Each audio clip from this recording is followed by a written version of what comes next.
علماء لکھتے ہیں کہ فرعون کا بنی اسرائیل پر سب سے بڑا عذاب کیا تھا؟ اذ نجیناکم من آل فرعون یسومونکم سوء العذاب یذبحون ابناءکم، تمہارے بچوں کو وہ ذبح کر دیتا تھا۔ یہی برتھ کنٹرولنگ کا مصداق ہے کہ پبلک بڑھنے نہ دینا، چاہے پیدا ہونے کے بعد قتل کر دو، پیدا ہونے سے پہلے قتل کر دو، نتیجہ دونوں کا برابر ہوا۔ تو گویا کہ فرعونی عذاب جو بنی اسرائیل پر مسلط تھا وہ برتھ کنٹرولنگ کا تھا، کہ ان کی نسل بڑھنے نہیں دی جا رہی تھی اپنی مملکت کو بچانے کی خاطر۔ فرعون اپنی حکومت بچانے کی خاطر بنی اسرائیل کی نسل بڑھنے نہیں دے رہا تھا۔ اور ایک عجیب اس میں مطابقت ہے کہ آج کل جتنے ترقی یافتہ ممالک ہیں، حضرت مفتی تقی صاحب دامت برکاتہم لکھتے ہیں کہ آج کل جتنے ترقی یافتہ ممالک ہیں ان ترقی یافتہ ممالک کو غیر ترقی یافتہ ممالک کے برتھ کنٹرولنگ کی فکر ہے، اپنے ملک کی نہیں ہے، کیونکہ ان کو اس بات کا ڈر ہے کہ غیر ترقی یافتہ ممالک بڑھ جائیں گے تو ہمارا عیش سے جینا تنگ ہو جائے گا، تو اپنے عیش سے اور آرام سے مزے کی زندگی باقی رکھنے کی خاطر وہ لوگ غیر ترقی یافتہ ممالک میں یہ قوانین نافذ کرنا چاہتے ہیں کہ اپنی پبلک کو روکو اور برتھ کنٹرولنگ کرو۔ تو وہی بات ہوئی کہ فرعون اپنی حکومت کو بچانے کی خاطر بنی اسرائیل کا وہ ایک پیدا ہونے والے بچے کے خوف میں پوری برتھ کنٹرولنگ کر رہا تھا، پورے بچوں کو قتل کر رہا تھا۔ تو گویا کہ برتھ کنٹرولنگ ایک معنی کر فرعونی عذاب ہے۔ الحمدللہ الذی کفا وسلام علی عبادہ الذین اصطفی اما بعد۔ آج کے محاضرے کا عنوان ہے ضبط ولادت کی حقیقت، برتھ کنٹرولنگ کی حقیقت۔ ضبط ولادت کسے کہتے ہیں، اس کی تعریف کیا ہے، اس کی حیثیت اور حکم کیا ہے، اس موضوع سے پہلے حضرت تھانوی رحمۃ اللہ علیہ کا یہ ملفوظ ہم سب لوگوں کے لیے بہت کارآمد ہوگا کہ مدارس سے فارغ ہونے والے علماء کا ایک کام تو یہ ہے کہ اپنے مسلکی اور مذہبی مسائل کو پورے اثر و رسوخ کے ساتھ، علمی گہرائی کے ساتھ اپنی عوام کو سمجھانا، یہ بھی خدمت دین کا بہت اہم حصہ ہے۔ دوسرا کام یہ ہے فارغ علماء کا کہ اسلام پر جو اعتراضات کیے جاتے ہیں، اسلام پر جو شکوک اور شبہات پیش کیے جاتے ہیں، ان شکوک اور شبہات کا جواب دینا بعض مرتبہ مسلکی اور مذہبی مسائل سمجھانے سے بھی زیادہ اس کی اہمیت بڑھ جاتی ہے۔ چونکہ ہو سکتا ہے کہ بعض مرتبہ اگر کسی آدمی کو غسل کے سنت کے غسل اور وضو وغیرہ کے مسائل معلوم نہ ہوں، پھر بھی بہر صورت وہ مسلمان باقی رہے گا۔ لیکن اگر کسی کو اسلام پر شک پیدا ہو گیا، اسلام کے بارے میں ڈاؤٹ آ گیا، تو پھر اب وہ آدمی مسلمان باقی نہیں رہ سکتا۔ تو اگر باطل ایسی محنت کرتا ہے کہ جس سے مسلمان اپنے اسلام میں اور اپنے احکامات اسلام میں شک میں مبتلا ہو جائے، تو پھر ایسی صورت میں ہماری ایک ذمہ داری اور بڑھ جاتی ہے کہ ہم ان شکوک اور شبہات کا بھی اہتمام سے جواب دینے کی کوشش کریں۔ اور ایک اعتراض اسلام پر اسی قبیل کا ہے کہ اسلام میں زیادہ بچے جنم دینے کی ترغیب دی جاتی ہے، اسلام میں کثرت ولادت کی اہمیت ہے، یہ بطور اعتراض کے پیش کیا جاتا ہے۔ اور یہ ترغیب دینے کی کوشش کرتے ہیں لوگ باطل کہ کم بچے زیادہ اچھے، کم بچے زیادہ اچھے، زیادہ بچے کم اچھے، یہ اثر دینے کی کوشش کرتے ہیں۔ اور اس کے لیے ڈاکٹروں کی طرف سے بھی، سائنسدانوں کی طرف سے بھی اور فلم ایکٹروں کی طرف سے بھی مختلف تحریرات سے قوم کو اور ملک کے تمام مذاہب کے لوگوں کو پاگل بنانے کی کوشش کی جاتی ہے۔ حقائق کی روشنی میں بحث نہیں کرتے، محض اپنے مفاد اور اپنے مقصد اور اپنے مطلب کو سامنے رکھ کر قوم کا ایک پورا نظریہ بدل دینے کی کوشش کرتے ہیں لوگ۔ تو آج محاضرے کا جو حصہ ہے، پہلا حصہ برتھ کنٹرولنگ کی حقیقت پر ہے، اسے اسلامی تعلیمات کی روشنی میں بھی اور دیگر سائنسدانوں کی اور زمینی حقائق کی روشنی میں بھی سمجھنے کی کوشش کی جائے گی۔ اسی محاضرے کا دوسرا حصہ رہے گا الگ سے دوسرے موقع پر، جو موجودہ فلم ریلیز ہوئی ہے ہمارے 12، ریلیز کرنے والوں کی پوری حقیقت اور اس کے مقاصد اور اس میں جو بیان کی گئی ہیں اس کی کمزوریاں اور فلم انڈسٹری کی تاریخ، فلم انڈسٹری میں کیسے بدنام کرنے کی کوششیں کی جاتی ہیں، ایسے مفاد پرست لوگوں کو کیا فائدہ ہوتا ہے، پھر ان کی مذہبی کتابوں سے تمام جن کے بھی ان کے بھگوان گزرے ہیں، شری کرشن جی ہوں یا واسودیو ہوں، رام چندر جی ہوں، ان سب کے کتنے بچے تھے، ان سب کی کتنی بیویاں تھے، زیادہ بچے ہونے کا الزام جو لگا رہے تھے، ان سب کے حقائق بیان کرنے کی کوشش کی جائے گی۔ تو پہلی چیز ہے برتھ کنٹرولنگ کے عنوان پر۔ برتھ کنٹرولنگ کا مطلب کیا ہوتا ہے، تعریف کیا ہے اس کی؟ اردو کی کتاب ہے اردو لغت جلد نمبر 8 میں لکھا ہے، اصطلاح میں خاندانی منصوبہ بندی جسے کہتے ہیں، اس سے مراد کنبے کی پرورش کا وہ طریقہ جس میں بچوں کی تعداد پر نظر رکھی جائے تاکہ ملک کی آبادی نہ بڑھ جائے۔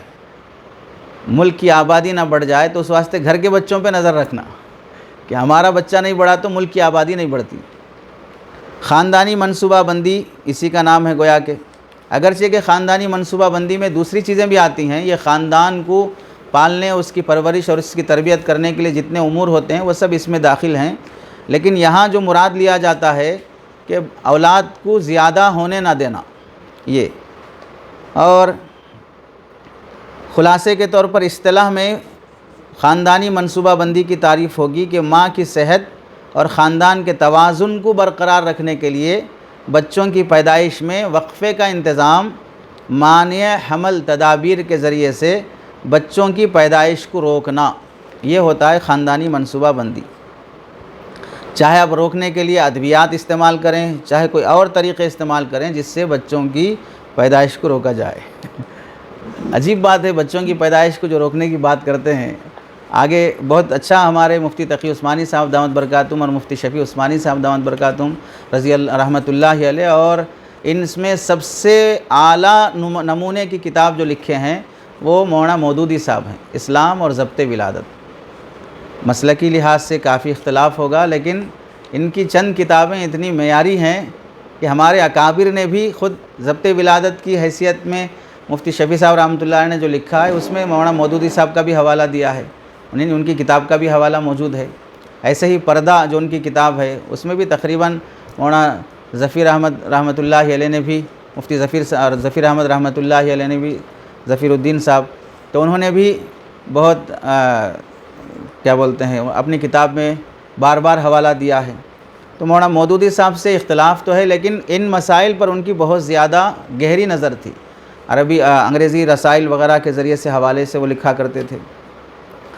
برتھ کنٹرول کی تعریف تو معلوم ہو گئی کہ اولاد کو روکنے کی کوشش کرنا، ملک کی آبادی بڑھنے نہ دینا۔ اب اس تاریخ برتھ کنٹرولنگ کی جو تاریخ ابتدا ہے، کب سے یہ تحریک شروع ہوئی ہے، اس تحریک کے سلسلے میں یہ لکھا ہے کہ پہلے یہ تحریک یورپ میں شروع ہوئی، اور تحریک کی تاریخ 18ویں صدی کے آخر ابتدا میں یہ تحریک شروع ہوئی۔ سب سے پہلے اس تحریک کا محرک انگلستان کا رہنے والا مشہور ماہر معاشیات، اس کا نام ہے مالتھوس، اس نے یہ تحریک شروع کی، اور یہ جب شروع کیا تو اس وقت 1833 عیسوی میں اس نے شروع کیا۔ پھر اس کے بعد کئی لوگ اس کے حامی بنتے گئے، انگلستان کے بعد فرانس میں اس کے بعد فرانس پلاس نامی ایک شخص ہے، اس نے اس پر کتاب بھی لکھی، اس کے اخلاقی بگاڑ، بچے زیادہ ہونے کے نقصانات، اور پھر اس میں تدابیر وغیرہ سب اس کتاب میں اس نے بتائے کم اولاد ہونے پر۔ تو 1833 سے لے کر یورپ میں 1881 تک اتنے سال اس تحریک کو ترقی پانے میں محنت کرنا پڑا ان لوگوں کو۔ پھر ہندوستان یعنی ایشیا میں یہ تحریک 1931 میں آئی، تو 1833 میں وہاں شروع ہوئی یورپ میں، اور 1931 میں ایشیا میں آئی، تو مطلب یہ ہے کہ پورے 100 سال سے زائد لگے کسی تحریک کو یورپ سے ایشیا منتقل ہونے میں۔ پھر اس کے بعد سے انڈیا، پاکستان، مختلف دیشوں میں اس کے لیے پروگرام، اس کے لیے ہاسپٹلس، اس کے لیے مختلف فلمیں وغیرہ سب بنائے جانا شروع ہوئے۔ انسان کے لیے تیسری بات یہ ہے کہ انسان کے لیے اولاد کی حیثیت کیا ہوتی ہے، چاہے وہ کوئی بھی انسان ہو، صرف مسلمان نہیں کہا جا رہا ہے، کوئی بھی انسان ہو تو اس کے لیے اولاد کی حیثیت کیا ہوتی ہے۔ ہر انسان کے لیے اولاد یہ ایک فطری جذبہ ہے کہ اس کی اولاد ہو، ہر انسان کی دلی تمنا ہوتی ہے۔ اس کی وجہ یہ ہے کہ نسل انسانی کا بقا بھی اور خاندانی بقا بھی وہ اولاد پر موقوف ہے۔ کوئی بھی آدمی حضرت تھانوی جیسا، حضرت علی میاں ندوی جیسے ہر شخص کہاں سے پیدا ہوں گے کہ بھئی اولاد نہ بھی ہو پھر بھی وہ باقی رہیں، ان کی تعلیمات باقی رہیں، ان کے کارنامے باقی رہیں۔ عام طور پہ کسی بھی انسان کے کارناموں سے انسان بہت کم باقی رہتا ہے. اسی واسطے تاریخ جن لوگوں کو یاد رکھتی ہے وہ بہت کم لوگ ہیں جو اپنے کارناموں کی وجہ سے تاریخ میں جانے جاتے ہیں. اپنی نسل جب چلتی رہتی ہے تو انسان کا خاندان گویا کہ باقی رہتا ہے. اللہ کے نبی علیہ السلام کی نسل ابھی بھی باحیات ہے. نسل باقی ہونے کی وجہ سے سادات دنیا میں موجود ہیں، اگرچہ کہ اس خاندان سے نمایاں کارنامے ہونا ضروری نہیں ہے، ورنہ تو یہ بھی محققین کہتے ہیں کہ جب بھی کوئی تحریک شروع ہوتی ہے تو اس تحریک کے پیچھے سادات کا بہر صورت ہاتھ رہتا ہے. تو خاندان کا وجود باقی رہنے کے واسطے نسل کا باقی رہنا ضروری ہے. نسل ختم ہو گئی تو خاندان بھی ختم ہو جائے گا. اور اس کے بعد یہ بھی ہم کو سمجھنا چاہیے، اسلام ہو یا کوئی بھی مذہب ہو، اولاد کی ترغیب اسلام میں بھی موجود ہے، اور اولاد کی خواہش انسان میں فطری طور پر بھی اللہ نے رکھی ہے. اگر انسان کی شادی ہو جائے اور اسے بچے نہ ہوتے ہوں تو آپ لوگوں کی بھی جب شادی ہو جائے گی، 1 سال 2 سال 3 سال گزر جائیں، اولاد نہ ہو تو پھر پورا خاندان، پورا سماج، پورے رشتہ دار سب اتنے بار بار سوال کرتے ہیں. میڈیا بھی اتنے سوالات نہیں کرتے، اور دوسری تنظیمیں بھی اتنا ٹارچر نہیں کرتی کسی کو جتنا میاں بیوی کو ٹارچر کیا جاتا ہے اولاد کے سلسلے میں. کیوں نہیں ہو رہا ہے، کیوں نہیں ہو رہا ہے، اور اتنا ٹارچر ہوگا کہ پھر کوششیں دن رات شروع ہو جائیں گی. اس معاملے میں کسی بھی طرح کی غفلت گوارا نہیں کی جائے گی.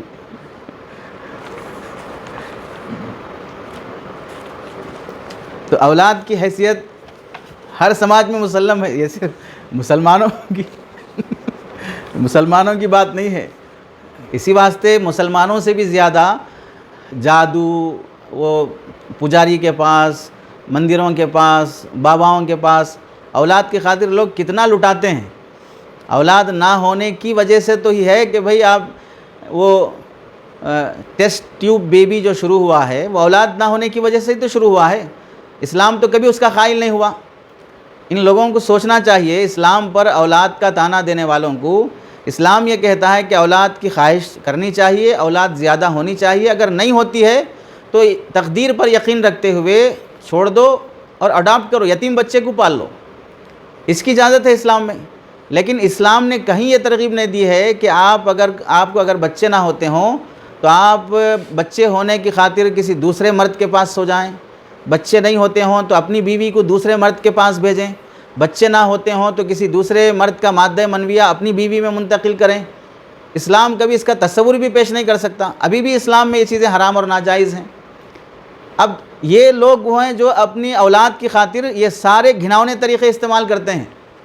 یعنی آپ کو تعجب ہوگا، جیسے گلدستے میں رنگ برنگ پھول ہونا چاہیے، ویسے ان لوگوں کی سوچ یہاں تک پہنچ گئی ہے کہ ہماری اولاد میں گورا بچہ بھی ہو، کالا بچہ بھی ہو، تو ایک بار بیوی کو گورے آدمی کے پاس سلایا جائے، ایک بار بیوی کو کالے آدمی سے صحبت کرائی جائے، تاکہ ہر طرح کے نمونے ہمارے پاس موجود رہیں.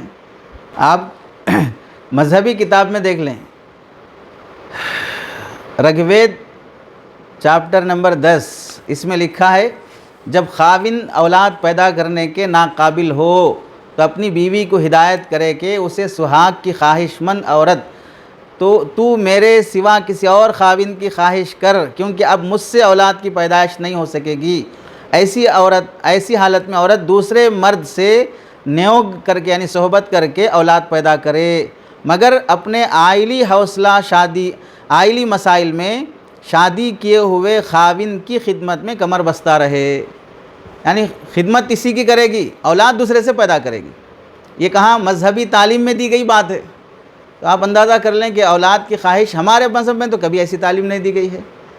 یتیم کی کو اڈاپٹ کرنے کی تو تعلیم دی گئی ہے کہ اسے متبنہ بنایا جا سکتا ہے. تو ہمیں غور کرنا چاہیے کہ اولاد کی حیثیت ہر سماج میں مسلم ہے.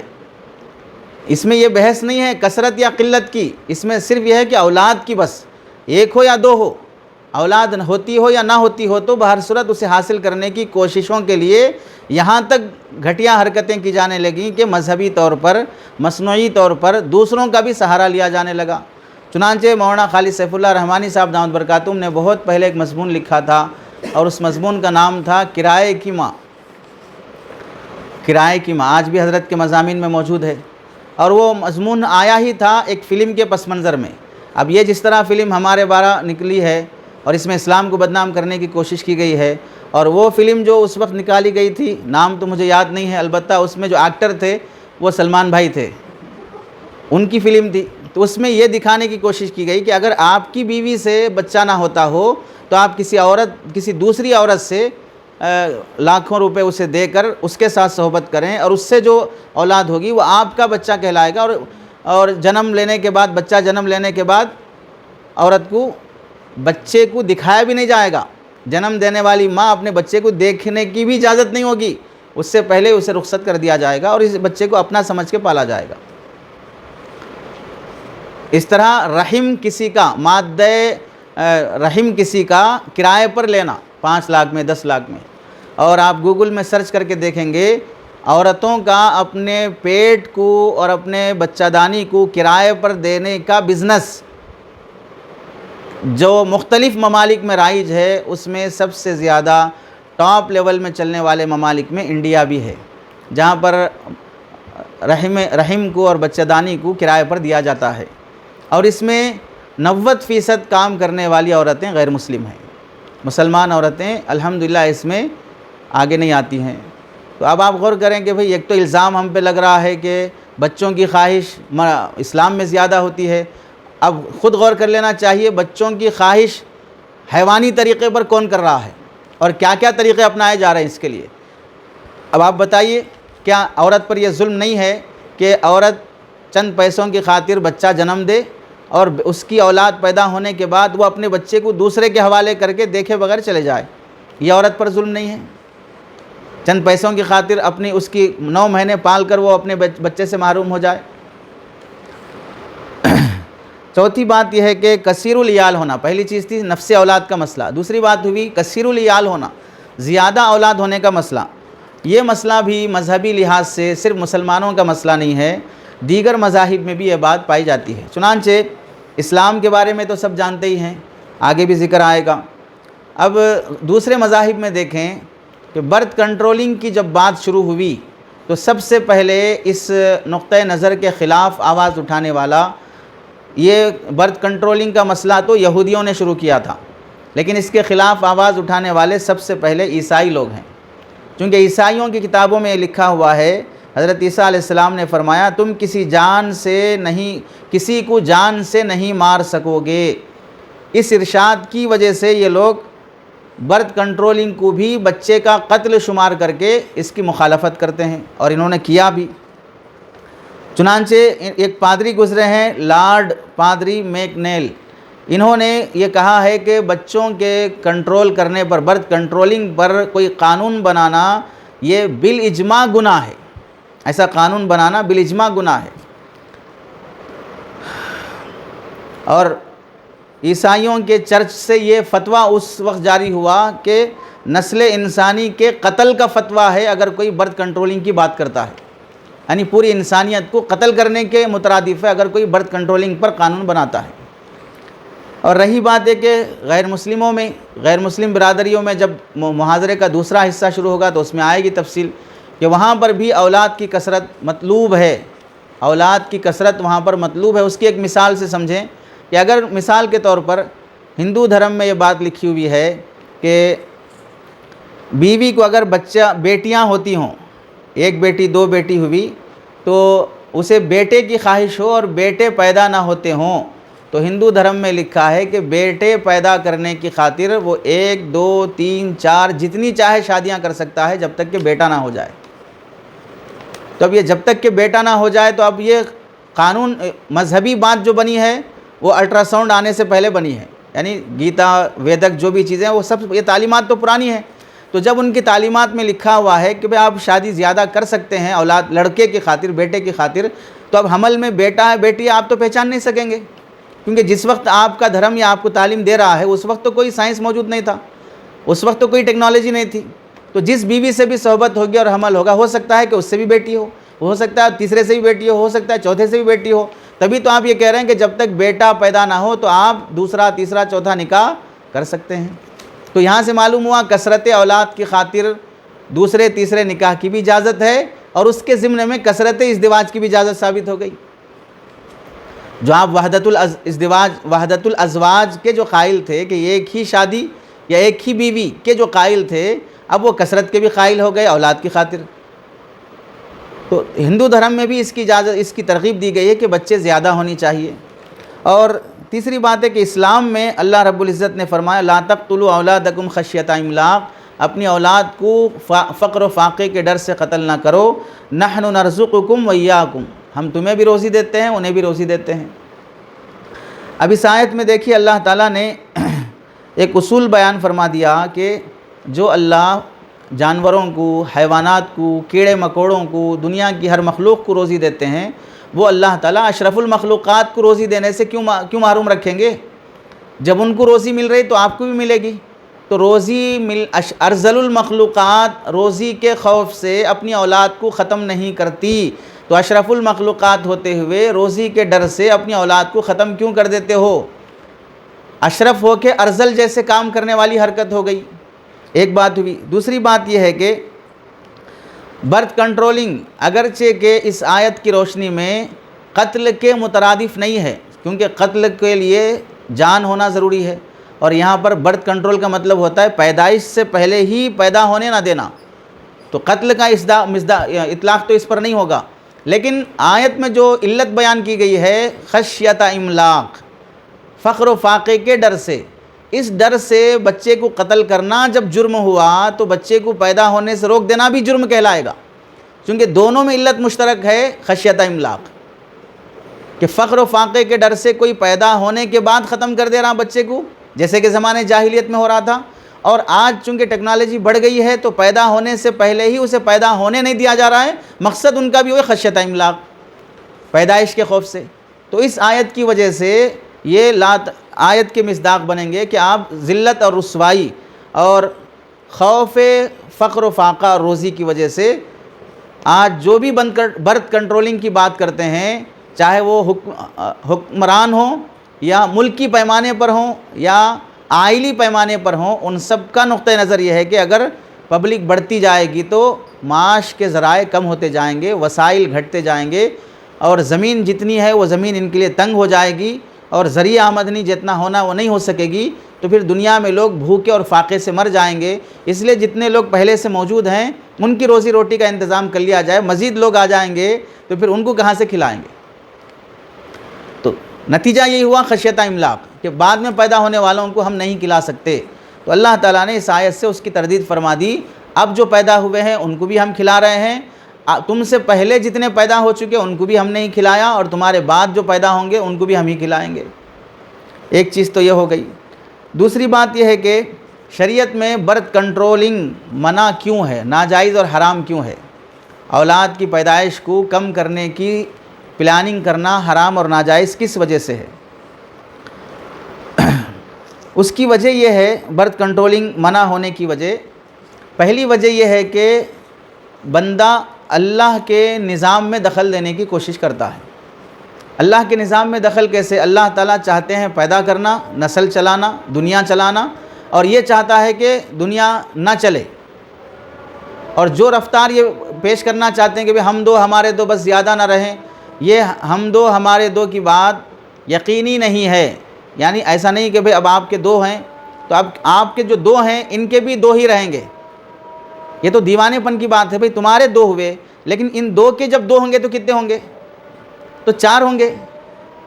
تو دو کا فارمولا کہاں نافذ ہوا؟ پھر آپ کے دو ہوئے تو ان کے دو کے پھر دو ہوں گے تو کیا ہوں گے؟ دو کو دو سے ضرب دیں گے تو پھر چار ہوں گے، پھر چار کو بھی یہی سوچیں گے بھی ہمارے دو، تو پھر چار کے دو کتنے ہوں گے؟ 8 ہوں گے۔ تو ہم دو ہمارے دو کا فارمولا تو ہونے والا نہیں ہے۔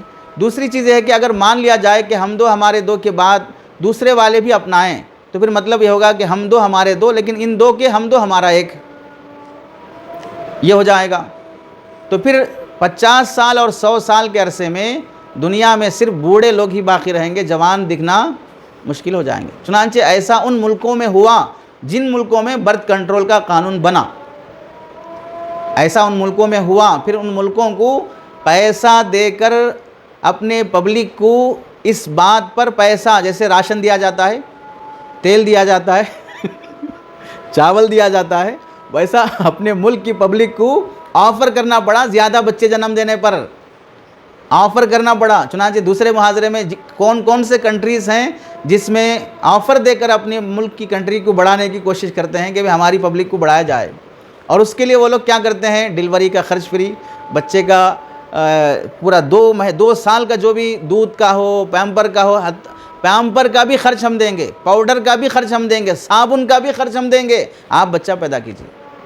اور پھر اس کے بعد وہ بچہ اسکولنگ جتنے سال کرے گا اس کی اسکول بھی ہم فری کریں گے، لیکن آپ بچہ پیدا کیجیے۔ اتنا ان ملکوں نے اپنی عوام کو مجبور کیا کہ تم بچے پیدا کرتے جاؤ، اور ہوا، دنیا نے دیکھا حقائق۔ حضرت تقی عثمانی صاحب دامت برکاتہم لکھتے ہیں کہ جو ایسے قوانین بنائے ہیں ان ملکوں کا بھی جائزہ لے لو، کیا وہ ان قوانین پر مطمئن ہیں؟ جب آپ کے سامنے مثالیں موجود ہیں کہ وہ ان قوانین پر مطمئن نہیں ہیں، تو پھر ایسی بے وقوفی کیوں کرتے ہو جو تم سے پہلے کر کے نقصان اٹھا چکے ہیں؟ تو پہلی وجہ تو یہ ہے کہ اللہ کے کائنات میں دخل دینا۔ دوسری چیز یہ ہے منع ہونے کی کہ اللہ کی ذات پر یقین نہیں ہونا، کہ آپ کو روزی روٹی کون کھلائے گا، یہ یقین نہیں ہے۔ تیسری چیز یہ ہے کہ آدمی اپنے جسم کو اپنی مملوک سمجھتا ہے، اپنی مرضی کی، اپنے قبضے کی، یا میری چیز سمجھتا ہے اپنے جسم کو، حالانکہ جسم انسان کا نہیں ہے، اللہ کی امانت ہے۔ اور جب اس کی امانت میں اللہ کی امانت ہے، وہ اپنی امانت میں کچھ تبدیلی یا تخلیق کرنا چاہ رہے ہوں، تو پھر تم کون ہوتے ہو روکنے والے؟ اگر یہی بات ہے، عورت سے اولاد کا پیدا ہونا، اس وجہ سے تمہیں روکنے کی اجازت نہیں ہے کہ عورت تمہاری مملوک نہیں ہے بلکہ وہ اللہ کی مخلوق ہے۔ تم اس میں اگر دخل اندازی کرو گے اور انسانوں کی پیدائش کو کم کرنا چاہو گے، اور اس کا نام اگر برتھ کنٹرولنگ اگر تم دو گے، تو پھر ہم زمین سے پیداوار میں بھی برتھ کنٹرولنگ کرنا شروع کر دیں، آسمان کی پیداوار میں برتھ کنٹرولنگ کرنا شروع کر دیں کہ بھئی آسمان سے 2 ہی خطرے ٹپکیں گے، اس سے زیادہ نہیں ٹپکیں گے، زمین سے پیداوار 2 ہی دانے اگیں گے، اس سے زیادہ نہیں اگیں گے۔ اگر یہ کرنا شروع کر دیں تو پھر تو بہت آسان ہے دنیا ختم کرنا۔ جب ان کو فکر نہیں ہے، دنیا چلانے والے کو فکر نہیں ہے اپنی مخلوق کو کھلانے کی، تو تم کو کیوں ضرورت پڑی ہے مخلوق کے معاش کی؟ تو یہ دخل اندازی، اس وجہ سے برتھ کنٹرولنگ پر قانون بنانا ناجائز اور حرام ہوتا ہے۔ اب ایک سوال یہ ہے کہ اگر برتھ کنٹرولنگ شریعت میں ناجائز ہے تو پھر شریعت میں عزل کیوں رکھا گیا ہے؟ وہ بھی تو برتھ کنٹرولنگ سے روکنے کے لیے ہی ہے۔ عزل کا مطلب یہ ہے کہ انسان اپنے فعل سے کوشش کرے کہ عورت کا حمل قرار نہ پائے، تو اسلام میں اس کی اجازت دی گئی ہے۔ صحابہ فرماتے ہیں کننا نعزل والقرآن ینزل، ہم عزل بھی کرتے تھے اور قرآن نازل بھی ہو رہا تھا، لیکن منع تو ہمیں نہیں کیا گیا ہے۔ حدیثوں میں اللہ کے نبی علیہ السلام نے اس پر ناپسندیدگی کا اظہار فرمایا ہے کہ تم چاہے جتنا بھی اولاد کے ہونے سے رکنے کی کوششیں کر لو، ما من نسمۃ کائنۃ الا وہی کانت الی یوم القیامہ، جو بھی پیدا ہونے والی چیز ہے چاہے تم جتنا بھی روک لو، بہرحال وہ پیدا ہو کر رہے گی۔ تو شریعت میں عزل کی اجازت کیوں دی گئی ہے؟ تو اس کا جواب یہ ہے کہ شریعت میں عزل اور برتھ کنٹرولنگ دونوں کو ایک دوسرے کے مترادف سمجھنا نادانی والی حرکت ہے، بے وقوفی ہے، اس وجہ سے کہ عزل ایک عارضی چیز ہے اور برتھ کنٹرولنگ ایک مستقل بات ہے، یعنی اسے ایک تحریک بنا کر ہمیشہ کے لیے، چاہے فرد سے ہو، چاہے معاشرے سے ہو، چاہے ملک سے ہو، چاہے دنیا سے ہو، آبادی کے کنٹرول کرنے کا قانون بنا دینا، ضابطہ بنا دینا، یہ بہت آگے کی بات ہے۔ اور عارضی طور پر حالات کی وجہ سے کسی کا انفرادی طور پر ذاتی مسائل کی وجہ سے رک جانا، ان میں بہت بڑا فرق ہے۔ چنانچہ شریعت ہر ملک، ہر مذہب، ہر انسان کو اس بات کی اجازت دیتی ہے کہ اگر آپ کی گھر والی بیمار ہے، پہلے بچے کے دودھ کے ایام چل رہے ہوں، گھر والی کمزور ہے، ڈیلیوری کے مسائل میں جان جانے کا خطرہ ہے، کچھ بھی ایسی باتیں ہوں، تو پھر شریعت آج بھی عارضی طور پر کنٹرول کرنے کی اجازت دیتی ہے۔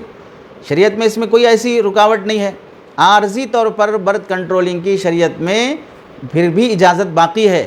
قانونی طور پر ہمیشہ کے لیے اس پر پابندی لگا دینا اور 2 کے بعد اولاد پیدا ہونے کو جرم قرار دینا، اس کی شریعت اجازت نہیں دیتی۔ تو عزل میں اور برتھ کنٹرولنگ میں بہت بڑا فرق ہے۔ تو عزل کا مقصد الگ چیز ہے، برتھ کنٹرولنگ کا مقصد الگ چیز ہے۔ اور ایک بات یہ بھی ہے کہ کثرت اولاد پر راضی نہ رہنا، یہ اللہ کے نزدیک گویا کہ ایک عذاب کے درجے میں ہے، چونکہ اللہ رب العزت نے حضرت نوح علیہ السلام کے متعلق فرمایا تھا کہ حضرت نوح علیہ السلام اپنی قوم کو دعوت دیتے ہوئے ان سے جب کہا فَقُلْتُ اسْتَغْفِرُوا رَبَّكُمْ إِنَّهُ كَانَ غَفَّارًا يُرْسِلِ السَّمَاءَ عَلَيْكُمْ مِدْرَارًا وَيُمْدِدْكُمْ بِأَمْوَالٍ وَبَنِينَ، استغفار کرو اپنی حرکت سے، توبہ کر لو گے تو وہ بخش دے گا، بہت بڑا غفار ہے، اور پھر تمہیں بارش بھی دے گا اور تمہیں اموال بھی دے گا اور تمہیں بہت اولاد بھی دے گا۔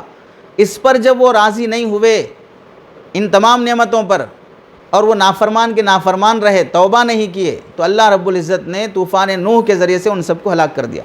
یہاں بہت عجیب نکتہ مفسرین لکھتے ہیں، ان کا توبہ نہ کرنا اور اپنے اس گناہ سے باز نہ آنا شرک کے، گویا اس بات کی دعوت تھی کہ ہم یرسل السماء علیکم مدرارا، ہم آسمان کی بارش پر بھی راضی نہیں ہیں، ویمددکم باموال، اموال پر بھی ہم راضی نہیں ہیں، وہ بنین اور اولاد پر بھی ہم راضی نہیں ہیں۔ تو اولاد پر راضی نہ ہونا گویا کہ برتھ کنٹرولنگ کا قائل ہونا۔ کثرت اولاد کی ہمیں ضرورت نہیں ہے، کثرت اموال کی ہم کو ضرورت نہیں ہے، تو کثرت اولاد کی ضرورت کا قائل نہ ہونا بھی گویا کہ ان کے عذاب کا ایک سبب بنا۔ چنانچہ علماء لکھتے ہیں کہ فرعون کا بنی اسرائیل پر سب سے بڑا عذاب کیا تھا؟ اذ نجیناکم من آل فرعون یسومونکم سوء العذاب یذبحون ابناءکم، تمہارے بچوں کو وہ ذبح کر دیتا تھا۔ یہی برتھ کنٹرولنگ کا مصداق ہے کہ پبلک بڑھنے نہ دینا، چاہے پیدا ہونے کے بعد قتل کر دو، پیدا ہونے سے پہلے قتل کر دو، نتیجہ دونوں کا برابر ہوا۔ تو گویا کہ فرعونی عذاب جو بنی اسرائیل پر مسلط تھا وہ برتھ کنٹرولنگ کا تھا کہ ان کی نسل بڑھنے نہیں دی جا رہی تھی اپنی مملکت کو بچانے کی خاطر۔ فرعون اپنی حکومت بچانے کی خاطر بنی اسرائیل کی نسل بڑھنے نہیں دے رہا تھا۔ اور ایک عجیب اس میں مطابقت ہے کہ آج کل جتنے ترقی یافتہ ممالک ہیں، حضرت مفتی تقی صاحب دامت برکاتہم لکھتے ہیں کہ آج کل جتنے ترقی یافتہ ممالک ہیں، ان ترقی یافتہ ممالک کو غیر ترقی یافتہ ممالک کے برتھ کنٹرولنگ کی فکر ہے، اپنے ملک کی نہیں ہے، کیونکہ ان کو اس بات کا ڈر ہے کہ غیر ترقی یافتہ ممالک بڑھ جائیں گے تو ہمارا عیش سے جینا تنگ ہو جائے گا، تو اپنے عیش سے اور آرام سے مزے کی زندگی باقی رکھنے کی خاطر وہ لوگ غیر ترقی یافتہ ممالک میں یہ قوانین نافذ کرنا چاہتے ہیں کہ اپنی پبلک کو روکو اور برتھ کنٹرولنگ کرو۔ تو وہی بات ہوئی کہ فرعون اپنی حکومت کو بچانے کی خاطر بنی اسرائیل کا وہ ایک پیدا ہونے والے بچے کے خوف میں پوری برتھ کنٹرولنگ کر رہا تھا، پورے بچوں کو قتل کر رہا تھا۔ تو گویا کہ برتھ کنٹرولنگ ایک معنی کر فرعونی عذاب ہے۔ اور اسی طرح یہ بات بھی بہت اچھی سمجھنے کی ہے، قانونی لحاظ سے ملک کا قانون یہ ہے کہ اگر بچے میں عورت حاملہ ہو جائے اور 4-5 مہینے کی ہو جائے تو اس میں جب جان آ جاتی ہے 130 دن 20 دن مکمل ہونے کے بعد، تو ابارشن کرانا، اسقاط حمل کرانا یہ قانونی طور پر بھی اللیگل ہے، غیر قانونی ہے، اس پر آپ کو سزا بھی ہو سکتی ہے۔ تو آپ بتائیے، ایک طرف تو آپ بول رہے ہیں کہ برتھ کنٹرولنگ کرو، دوسری طرف اگر کوئی برتھ کنٹرولنگ کرتے ہوئے وہ اسے احساس ہوا کہ بھئی اگر تیسرا چوتھا بچہ ہو گیا تو میں اسے پال نہیں سکتا، اب وہ 3-4 مہینے کے بعد ابارشن کرانے جا رہا ہے، تو ابارشن کرانا قانونی طور پہ جرم کیوں ہے پھر؟ اب قانونی طور پہ جرم نہیں ہے، اسے کھلی طور پہ اجازت دینا چاہیے، اور جہاں کھلی طور پہ اجازت دینا شروع کریں گے تو پھر جتنے لیو ان ریلیشن شپ میں جتنے بھی حاملہ ہوتی ہیں سب کے ابارشن شروع ہو جائیں گے، پھر کالجز میں جتنے بھی حاملہ ہوتی ہیں ناجائز تعلقات سے سب کے ابارشن شروع ہو جائیں گے، حتیٰ کہ ملک کے قانون کے حساب سے ابارشن کی گولی جو کھائی جاتی ہے 72 آورس کے اندر جس کا اثر ہوتا ہے وہ بھی ڈاکٹر کی چٹھی کے بغیر نہیں دی جاتی ہے، ڈاکٹر کی چٹھی لاؤ اس کے بعد دی جائے گی، اگر کوئی بیچتا بھی ہے تو غیر قانونی شمار ہوتا ہے۔ تو اب ایک طرف تو آپ یہ کہتے ہیں کہ بھئی قانون یہ برتھ کنٹرولنگ کرو، اور دوسری طرف اسے کنٹرول کرنے کے لیے کوئی جاتا ہے تو پھر یہ جرم بھی ہو جاتا ہے۔ اور اگر برتھ کنٹرولنگ کے لیے یعنی اولاد کی کثرت کو روکنے کے لیے اس وقت کے تدابیر میں سے اگر کوئی تدبیر استعمال کی جاتی ہے تو ان میں سے چاہے گولی کھاؤ چاہے کوئی اور چیز استعمال کرو، اس کے طبی لحاظ سے ڈاکٹروں نے کئی نقصانات لکھے ہیں۔ ایک نقصان آپ دیکھ لیں کہ اگر برتھ کنٹرول کرنے کے واسطے عورت گولیاں کھاتی ہے تو گولیاں کھانے کی وجہ سے 11 بیماریاں اس عورت کے اندر پیدا ہو جاتی ہیں، گولیاں کھانے کی وجہ سے ایک تو یہ ہے کہ مادر رحم میں کینسر کی بیماری ہو جاتی ہے، ٹیومرز کے پھٹنے کی بیماری ہو جاتی ہے، اور جو عورت کے ایام حیض ہوتے ہیں مینسس بے قاعدہ ہونا شروع ہو جاتے ہیں، پیٹ میں معدے کا السر شروع ہو جاتا ہے، خون کی کمی آ جاتی ہے، سر درد ہو جاتا ہے، اور بے خوابی کا مرض ہو جاتا ہے، چڑچڑاپن آ جاتا ہے، دل و دماغ کمزور ہو جاتے ہیں، پاؤں سن ہو جاتے ہیں، فالج کی بیماری آ جاتی ہے، اور اسی طرح یہ 11 بیماریاں ہوتی ہیں فالج کی بیماری تک اگر گولیاں عورت استعمال کرتی ہے۔ اور اگر مرد استعمال کرتا ہے کوئی بھی اس طرح کے آلے کو جس سے وہ برتھ کنٹرول کر سکے، تو سب سے بڑی کمزوری یہ ہوتی ہے کہ مرد کے اندر مردانہ کمزوری آنا شروع ہو جاتی ہے، مردانہ کمزوری آنا شروع ہو جاتی ہے اس طرح کی چیزیں استعمال کرنے سے۔ اور ایک بات یہ بھی ہے، فقہا نے برتھ کنٹرولنگ ولادت کو اتنی اہمیت دی ہے فقہا نے، آپ کو تعجب ہوگا کہ عربی میں ماں کو والدہ کہا جاتا ہے۔ والدہ اس میں صفت ولادت متصف ہونے کی وجہ سے ہے۔ امن کا لفظ بھی ہے ماں کے لیے، کس وجہ سے ہے کہ وہ جڑ ہے، وہاں سے شاخیں پھوٹتی ہیں، اور یہ شاخیں در حقیقت اولادی ہوتی ہے۔ دوسرا والدہ ولادت سے ہے کہ اگر گھر میں کوئی عورت ہے، بیوی ہے، بیٹی ہے، ساس ہے، بہن ہے، ماں ہے، ان تمام میں کس عورت کا مقام سب سے بڑا ہوا ہے؟ بیوی، ساس، بیٹی، بہن، ماں، ان سب میں کس کا مقام بڑا ہوا ہے؟ ماں کا مقام بڑا ہوا ہے۔ کس وجہ سے بڑا ہوا ہے؟ والدہ ہونے کی حیثیت سے بڑا ہوا ہے، اور والدہ بنی ہے ولادت کی وجہ سے۔ اگر کوئی عورت صفت ولادت سے متصف نہ ہو، کبھی وہ ماں نہیں بنی ہے، تو پھر یہ نعمت بھی اسے حاصل نہیں ہو سکتی کہ ماں کے قدموں کے نیچے جنت ہے، کیونکہ وہ ماں ہی نہیں بنی ہے وہ۔ تو کیا ماں کے قدموں کے نیچے جنت ہونے کی بات بانجھ عورت کے بارے میں بھی کہی جائے گی، جبکہ اس کا کوئی بچہ ہی نہیں ہے؟ تو عورتوں میں سب سے بڑا مقام والدہ ہونے کی صفت سے حاصل ہوتا ہے۔ اسی وجہ سے فقہا نے لکھا ہے تمام مسالک میں، شیخ عائز مکی رحمۃ اللہ علیہ اور شیخ عبد الرحمن الجزری، علامہ کاسانی یہ لکھتے ہیں کہ اگر کوئی مرد کسی مرد پر ایسے عضو پر حملہ کیا جہاں سے اس کی مردانگی جاتی رہی، پورے انسان کو قتل کرنے کی دیت واجب ہوگی۔ اور عورت اگر کسی عورت پر حملہ کی اور جس کی وجہ سے اس کے مادہ تولید اس کا ختم ہو گیا، تو اس پر بھی دیت واجب ہوگی ایک انسان کے قتل کرنے کی، کیونکہ تم نے اس عضو کو ضائع کر کے ایک نسل کو ضائع کر دیا۔ تو اسلام میں عارضی احوال کی وجہ سے برتھ کنٹرولنگ کی اجازت ہے، لیکن تلذذ کی خاطر اور خشیت املاق کے پیش نظر برتھ کنٹرولنگ اسلام میں جائز نہیں ہے۔ چنانچہ آج جن چیزوں میں ترقی اور ٹیکنالوجی بڑھتی گئی ہے، اس میں سے ایک ٹیکنالوجی یہ بھی آ گئی ہے کہ جیسے چھوٹے بچے کو وہ پولیو کا ٹیکہ دیا جاتا ہے امراض سے بچنے کے لیے، اب ترقی یافتہ ممالک میں ایسے ٹیکے بھی آ گئے ہیں جس سے ایک ٹیکہ لینے کے بعد مرد نامرد بن جاتا ہے، عورت اس کی نسوانیت ختم کر سکتی ہے۔ یعنی اب مرد میں ولادت کی طاقت، قوت مردانگی بالکل ختم ہو جائے گی، اور عورت میں نسوانیت بالکل ختم ہو جائے گی، وہ بچے جننے کے قابل نہیں ہو سکتی۔ صرف ایک ٹیکہ، ایک انجیکشن لگا کر بھی مرد کو ختم کر دیا ہے۔ وہ مرد رہے گا، مردانیت نہیں رہے گی، عورت رہے گی لیکن نسوانیت نہیں رہے گی۔ تو آپ دیکھ لیں کہ کیا یہ ترقی ہے کہ مرد کو نامرد بنا دیا جائے؟ اسے ترقی کہتے ہیں لوگ، اسے ٹیکنالوجی کہتے ہیں۔ عورت کی نسوانیت ختم کر دی جائے، اسے ٹیکنالوجی کہتے ہیں۔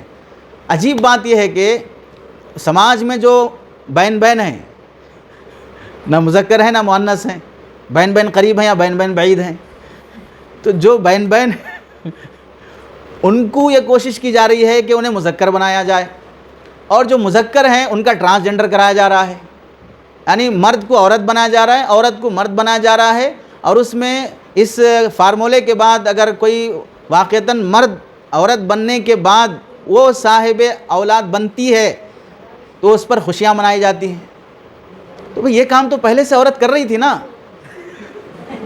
یہی کام تو پہلے سے عورت کرتی آ رہی تھی، تم کیا کارنامہ کر لیے؟ یعنی جو نظام پہلے سے اللہ کی تخلیق میں چلا آ رہا تھا، اس کی تخلیق کو بگاڑ کر تم پھر ایک خوشی منا رہے ہو، ہولوں پاگلوں کی خوشی ہے۔ اور جو لوگ مخنث ہیں ان کو مرد بنانے کی کوشش کی جا رہی ہے، اور مردوں کو مخنث بنانے کی کوشش کی جا رہی ہے۔ تو ایسے ٹیکے لگانا جس سے مردانیت چلی جائے یا نسوانیت چلی جائے، اس کی اجازت شریعت میں نہیں دی جائے گی۔ صحابہ کے زمانے میں، تابعین کے زمانے میں، زمانے جاہلیت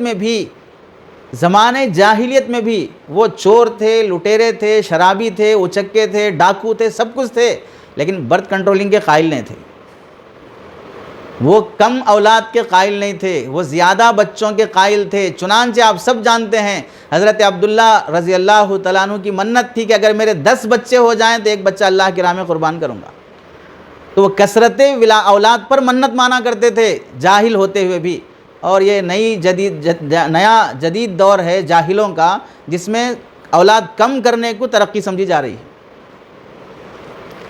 تو یہ اس زمانے کے جاہلوں سے بھی گئے گزرے جاہل ہیں۔ اسلام میں کبھی بھی ضبط ولادت کی عمومی تحریک کی نہ اجازت ہوئی، نہ کبھی اس کا تصور ہوا۔ یعنی اسے اگر صاف لفظوں میں کہا جائے، اس پورے دور اسلامی میں آپ کو کہیں کوئی بورڈ ایسا نہیں دکھے گا جہاں پر ضبط ولادت کی ترغیب کا کوئی جملہ لکھا ہوا ملے، کوئی درخت پر آپ کو کنڈوم لٹکا ہوا نہیں ملے گا، کسی ہاسپٹل میں آپ کو ایسا نہیں ترغیب دی جائے گی کہ پورے تاریخ اسلام میں کوئی ایسا دور نہیں ہے۔ اور اب تو حال یہ ہے کہ ہاسپٹلوں میں دیکھ لو، اگر آپ شہر سے باہر نکل جاتے ہیں تو بعض درختوں پہ مستقل ڈبے لگائے جاتے ہیں کہ آپ یہ جگہ سیف ہے اور آپ یہ یوز کر سکتے ہیں۔ اسے حضرت تقی صاحب دامت برکاتہم نے سمجھایا، یہ مثال ایسے ناشکرے اور ظالم مزدور کی ہے جو مزدوری تو پوری وصول کر رہا ہے لیکن محنت کرنے تیار نہیں ہے۔ یعنی مطلب کیا ہوا کہ آپ تو لذت حاصل کرنے کی خاطر یعنی یہاں پر یوں سمجھیے کہ لذت مزدوری ہے، صحبت مجامعات مزدوری ہے، یہ تو تم نے حاصل کر لی لیکن محنت کرنے تیار نہیں ہو۔ محنت کب شروع ہوتی ہے کہ اولاد ہونے کے بعد سے۔ تو اولاد ہونے کے بعد سے جو محنت شروع ہوتی ہے پرورش کی، وہ محنت کرنے تیار نہیں ہو لیکن مزدوری پوری لینا چاہ رہے، یعنی حصول لذت پوری حاصل کرنا چاہ رہے ہو۔ اور برتھ کنٹرولنگ اسی طرح حرام ہے جس طرح یوں سمجھ لیجئے کہ کوئی مرد یا عورت اپنے آپ کو ٹیکا لگا کر یا کوئی بھی انجیکشن لگا کر نامرد بن جانا، بانج بن جانا، ایسے ہی ہے کسی کو بانج بنانا حرام ہے، خود کا بانج بننا بھی حرام۔ اور وجہ صاف ظاہر ہے کہ یہ جسم اللہ کی امانت ہے، یہ ہماری ملکیت نہیں ہے اور اللہ کی امانت میں تصرف کی بندے کو اجازت نہیں ہے۔ تبھی انسان کو خنزیر جیسے شکل بنانے کی، انسان کے مسئلہ کرانے کی، انسان کو اپنے جسم پر ٹیٹو بنانے کی، ان سب چیزوں کی حرام ہونے کی وجہ یہ ہے کہ جسم تمہاری امانت، تمہاری ملکیت نہیں ہے، امانت ہے۔ اور ابھی تبھی اسے سمجھ سکتے ہیں کہ اگر کوئی آدمی کسی کو زبردستی کسی کی بینائی چھیننا چاہے، کسی کو اندھا کرنا چاہے، کسی کو کا ہاتھ پیر توڑ دینا چاہے، جیسا ایک عضو کو ناکارہ کر دینا ہے، ویسے ہی ایسے عضو کو ناکارہ کر دینا جس سے ولادت ختم ہو جاتی ہو، یہ بھی شریعت میں ناجائز اور حرام ہوگا۔ برتھ کنٹرولنگ سے نقصانات کیا ہوتے ہیں؟ شوہر اور بیوی میں نقصان یہ ہوتا ہے غیر محسوس طریقے سے، اخلاقی اور معاشرتی نقصان۔ پہلا نقصان اخلاقی اور معاشرتی نقصان۔ اس نقصان کا اندازہ آپ اس طرح کریں کہ آپ سمجھ سکتے ہیں کہ جوانی میں میاں بیوی میں دونوں میں شہوت ہوتی ہے، شہوت کی وجہ سے ایک دوسرے کے وہ قریب بھی ہوتے ہیں، ایک دوسرے کو کھلاتے پلاتے بھی ہیں۔ ارے جتنے دولہے دلہن ہیں یا ہونے والے ہیں، سب شہوت کی وجہ سے ایک دوسرے سے قریب ہوتے ہیں۔ اب جب یہ شہوت کے بعد ایک عرصہ گزر جائے، جوانی کا عرصہ کتنا ہے؟ 15 سال، 20 سال، 25 سال میں جوانی شروع ہو گئی، 40 سال میں ختم ہو گئی۔ یہ 15 سال کا عرصہ ولادت کے بغیر شہوت کے ساتھ چلتا رہا تو ایک دوسرے کو مائل کرنے کی جو چیز رہی وہ شہوت۔ شوہر میں ہے، بیوی میں ہے تو بیوی اس سے مائل، وہ اس کی طرف مائل۔ 40 سال گزرنے کے بعد اب وہ جو میلان کا مادہ ختم ہو گیا۔ اب کس وجہ سے یہ مرد شوہر پر، یہ مرد بیوی پہ پیسہ خرچ کرے؟ کیوں اس کا نان نفقہ دے؟ کیوں اس سے اپنے گھر میں رکھے؟ اور یہ بیوی جب اس سے اب وہ شہوت پوری نہیں ہو پا رہی ہے تو پھر کیوں شوہر کی خدمت کرے؟ کیوں اسے کھانا بنا کے دے؟ تو بڑھاپا ہوتے ہوتے دونوں کو ایک دوسرے میں مودت اور رحمت باقی رکھنے کا کوئی ذریعہ باقی نہیں رہتا، تو اب طلاق، خلا، ایک دوسرے کو قتل کرنے تک کی نوبت آ جاتی ہے کہ میرا پیسہ جو میں کما رہا ہوں بلا وجہ کے اس پہ خرچ کر رہا ہوں۔ اب وہ جو فیلنگ تھی بیوی ہونے کی، شہوت ختم ہو گئی، تو اب وہ بیوی ہونے کی فیلنگ بھی نہیں آتی۔ چنانچہ جن ممالک میں برتھ کنٹرولنگ کا قانون بنا، وہاں پر شہوت ختم ہونے کے بعد بڑھاپے کے آثار جیسے جیسے ہونا شروع ہوئے وہاں پر طلاق کا ریشو بھی بڑھنا شروع ہو گیا. اور ایسے ہی جن ممالک میں برتھ کنٹرولنگ کے قانون بنے ہیں وہاں پر چاہے بڑھاپا نہیں آیا ہو، 2-4 مہینے 2-4 سال گزرنے کے بعد بھی طلاق کے واقعات بھی بڑھے، مرڈر کے واقعات بھی بڑھے.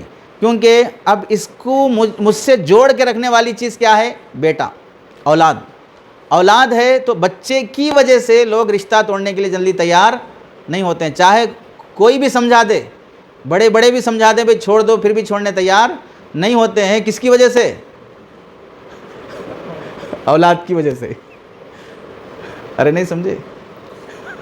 ارے بچے ہے بھئی کیسا چھوڑ سکتے، بچی ہے بھئی کیسا چھوڑ سکتے، بچہ ہے بھئی کیسا چھوڑ سکتے. دونوں طرف سے یہی بات رہتی ہے. جب ہے ہی نہیں ہے کیا مسئلہ ہے چھوڑنے واسطے، کیا پریشانی ہے چھوڑنے واسطے؟ تو بچے وہ ہیں جو میاں بیوی کو جدا ہونے سے روک کے رکھتے ہیں، اور بچے ہی نہیں ہیں تو کیوں روک کے رکھیں گے؟ کس وجہ سے یہ ایک دوسرے سے ملے رہیں گے؟ تو اب بڑھاپا آتے آتے نہ کوئی دادا ہے، نہ کوئی نانا ہے، نہ کوئی چاچا ہے، نہ کوئی تایا ہے، نہ کوئی ماموں ہے، نہ کوئی پھوپھی ہے، کوئی خاندان نہیں رہے گا. بالکل جنگل کے حیوان اور درندوں کا سماج رہے گا. کسی جنگل کے جانوروں میں خالہ، پھوپھی، ماموں، نانا کوئی نہیں رہتے. کسی کتے کا کوئی ماموں، یہ کتے صاحب ہمارے ماموں ہیں، یہ ہمارے خالہ ہیں، یہ ہمارے دادا ہیں، ایسا سماج میں نہیں رہتا ہے. بالکل انسانی سماج بھی اس معاشرہ بننے سے ختم ہوتے چلے جائے گا. دوسرا نقصان کیا ہوگا؟ ایک بڑا نقصان کہ خاندانی منصوبہ بندی کی وجہ سے بدکاری کی عادت پھیلنا شروع ہو جاتی، زنا کی عادت پھیلنا شروع ہو جاتی.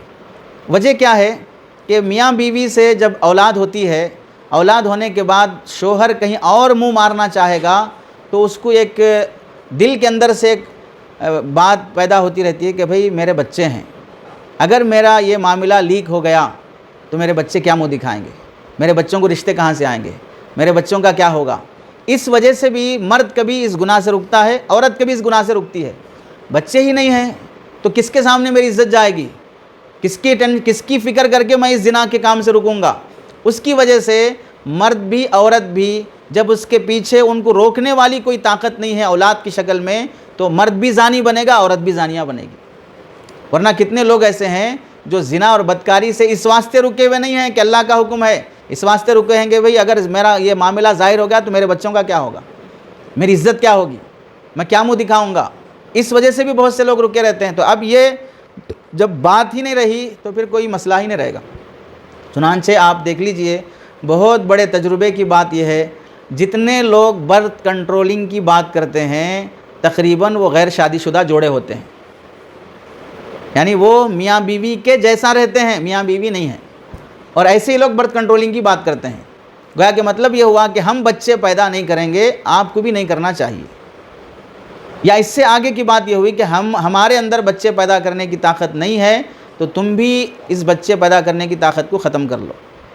تو یہی بات ہوئی کہ کوئی مخنث ایک مرد کو بلا رہا ہے کہ میرے جیسے بن جاؤ. تو اب ایسی دعوت کو قبول کرنے والے کو عقل مند تھوڑی کہیں گے. طبی لحاظ سے برتھ کنٹرولنگ جب ہوتی ہے، یعنی کم بچے جب ہوتے ہیں تو ایسے گھرانے میں طبی نقصانات کیا ہوتے ہیں. علماء نے لکھا ہے کہ محققین نے، ایک تو یہ کہ طبی نقصانات برتھ کنٹرولنگ کے ادویات جب استعمال کیے جاتے ہیں، مردانہ کمزوری، عورتوں میں چڑچڑاپن اور اعصاب کی تکالیف، یعنی اعضاء میں جو جوائنٹس ہیں ان میں درد ہونا شروع ہو جاتا ہے. میاں بیوی میں تعلقات خراب ہو جاتے ہیں، نا امیدی پیدا ہو جاتی ہے، چھوٹی چھوٹی بات پہ غصہ ہونا، بے خوابی کا مرض اور دوران خون کی کمی، چہرے کی بے رونقی اور ہارمونز کے نظام میں خرابی اور کینسر کا امکان. یہ سب بیماریاں شروع ہو جاتی ہیں جب اگر کوئی برتھ کنٹرولنگ کا کوئی بھی حرکت کرتا ہے، کسی بھی آلے سے کرتا ہو، دوائی کے ذریعے سے ہو یا کسی کے ذریعے سے بھی ہو. ایک نقصان یہ بھی ہوتا ہے، صنفی تفریق میں اضافہ ہو جاتا ہے. صنفی تفریق میں اضافہ کیسے؟ مثال کے طور پر ہم دو ہمارے دو کی جب قائل ہوئے تو ان میں آپ غور کریں، ہم دو ہمارے دو بولنے والے یہ بولتے ہیں کہ ایک بیٹا ایک بیٹی، یہ ضرور بولتے ہیں. اور یہ ضروری نہیں ہے کہ دوسرا بیٹا ہی ہو، چونکہ آپ نے چانس کم رکھ بھائی، کم از کم وہ نشانے پہ تیر مارنے والا بھی 3 چانس دیتا ہے. اور تم نے تو 2 ہی چانس رکھے. تیر تو زندگی بھر چلائیں گے لیکن چانس ہم 2 ہی رکھتے ہیں. تو ایک بیٹا ایک بیٹی. اب ضروری نہیں ہے کہ دوسرا بیٹا ہی پیدا ہو. اب جب دوسرا بیٹی پیدا ہو گئی تو اب آپ کا چانس ختم ہو گیا. اب ایسا ممکن ہے کہ بھئی سماج میں سے 20% طبقے کے ساتھ ایسا ہو, 80% طبقے کے ساتھ نہیں بھی ہوا تو 20% طبقے کے ساتھ تو ہو سکتا ہے. تو 20% طبقے کے ساتھ بھی مان لیا جائے تو مطلب یہ ہوگا کہ 100 میں سے 20 لڑکیاں موجود ہیں. یعنی 100 میں سے 20 جوڑوں میں سے 80 جوڑوں کو لڑکا لڑکی ہے تو 20 جوڑوں کو کیا ہوں گے؟ صرف لڑکیاں ہی پیدا ہوں گے. جب 20 جوڑوں کو صرف لڑکیاں ہی پیدا ہوں گے تو آپ نے یہ فارمولہ چلایا کہ ہمارے دو میں ایک ہی لڑکا ہونا ہے. اب یہ جو 20 لڑکیاں پیدا ہوں گے یہ لڑکیاں کہاں جائیں گی؟ ان کے جوڑے کہاں سے بنیں گے؟ کیونکہ ان کا جوڑا تو نہیں بنا نا بھئی, ان کے جوڑے کے ساتھ لڑکی پیدا نہیں ہوئی تو اب یہ شادی کہاں کریں گے؟ یا تو آپ تیسرے لڑکے کے لیے پلان کرنا پڑے گا, یا نہیں تو پھر اس لڑکی کی شادی کسی روبوٹ سے کرانا پڑے گا, یا نہیں تو اس لڑکی کی شادی کسی لڑکے سے ہی کرانا پڑے گا. اگر آپ لڑکے سے کرائیں گے تو پھر تعدد ازواج کا قائل ہونا پڑے گا, یا نہیں تو اسے سنیاسی بن کے جینے پہ مجبور کرنا پڑے گا کہ آپ بغیر شادی کے ہی جیو. بہر صورت آپ کسی نہ کسی بات کے قائل ہونا پڑے گا. کس وجہ سے؟ فطرت سے جنگ کرنے کی وجہ سے, اللہ کے نظام سے جنگ کرنے کی وجہ سے. تو صنفی تفریق میں اضافہ ہو جائے گا. اور ایک نقصان یہ بھی ہوگا کہ شوہر اور بیوی کے مضبوط تعلق کو مضبوط کرنے والی چیز جو اولاد ہے, اولاد ہی وہ چیز ہے جس کی وجہ سے عورت بھی اپنے ترجیحات بدل لیتی ہے, مرد بھی اپنے ترجیحات بدل لیتا ہے. یعنی عورت نہیں چاہتی ہے شوہر کے ساتھ رہنا لیکن اولاد کی وجہ سے رہ جاتی ہے. مرد نہیں چاہتا ہے بیوی کو رکھنا, اولاد کی وجہ سے رکھ لیتا ہے. عورت نہیں چاہتی ہے کہ جوائنٹ فیملی میں رہنا لیکن بچوں کی وجہ سے رہنا پڑتا ہے. مرد نہیں چاہتا ہے کہ جوائنٹ فیملی میں رہنا لیکن بچوں کی وجہ سے رہ جاتا ہے. کئی ایسے فیصلے ہوتے ہیں جو بچوں کی وجہ سے ماں باپ کو لینے پڑتے ہیں. اب جب وہ اولاد نہیں رہی اور قانون یہ بن گیا کہ ہمارے 2 سے زیادہ بچے ہوں گے تو پھر ویسے آدمی کو سیاسی لیڈر بننے کی سیٹ بھی نہیں دی جائے گی جس کے 2 سے زائد بچے ہوں گے. جب یہ قانون بنا تو آپ کو ایک عجیب بات انڈیا کی آپ سنیں کہ NDTV کے پرائم ٹائم میں جو نیوز چلانے والے اینکر ہیں پونم متروجا, انہوں نے نرملا بہن کے ریسرچ کا تذکرہ کرتے ہوئے کہا کہ بہار کے پنچایت الیکشن میں یہ بات آئی کہ جب 2 بچہ ایکٹ لاگو کیا گیا تھا کہ 2 بچے سے زیادہ ہوں تو ان کو امیدوار بننے کے لیے کاغذ نہیں دیا جائے گا الیکشن میں, ان کی کاغذی کارروائی نہیں ہوگی. تو اس موقع پر جو لوگ سیاسی میدان میں پنچایت کے ممبر بننا چاہ رہے تھے اپنی بیویوں کو طلاق دے دیا. اور عجیب بات یہ بھی ہے غور کرنے کی کہ اگر آپ کی بیوی ہے اور 2 بچے سے زائد ہیں تو آپ سیاسی امیدوار نہیں بن سکتے. ہاں, آپ کی بیوی ہے اور وہ 4-5 بچے والی ہے, اس کو آپ سڑک پہ لا دیں, چھوڑ دیں, طلاق دے دیں, آپ آ جائیں اکیلے, آپ سیاسی امیدوار بن سکتے ہیں. ہو گئی بات. اب آپ غور کرو, ایک طرف تو استری کا نعرہ لگانے والے کہ عورتوں کی عزت کرو, عورتوں کا احترام کرو, بیٹی بچاؤ. اب یہاں بیٹیاں یا بیٹے جو بھی زیادہ ہیں اس کی وجہ سے آپ اسے سیاسی لیڈر نہیں بنائیں گے. ہاں, وہ طلاق دے کے آ جاتا ہے تو آپ سیاسی لیڈر بنائیں گے, چاہے ایک لڑکی, ایک عورت, اس کا خاندان سب بھاڑ میں جائے, کوئی مسئلہ نہیں ہے, لیکن آپ کو پارٹی میں کاغذ مل جائے گا, آپ لیڈر بن جائیں گے. یہ کون سے انصاف کی بات ہوگی؟ یہ کہاں عورت کے ساتھ انصاف ہوا؟ بلکہ ہونا یہ چاہیے تھا کہ آپ کے زیادہ بچے ہیں, آپ کو گھر چلانے کی ضرورت پڑتی ہے اور سیاسی میدان میں چونکہ لٹیرے زیادہ ہی ہوتے ہیں, آپ آ جائیے چونکہ آپ کو لوٹ کے زیادہ اپنے بچوں کو پالنا ہے. اور حال یہ ہے کہ جس کے کوئی بھی نہ ہو اسے آپ بلا رہے ہیں.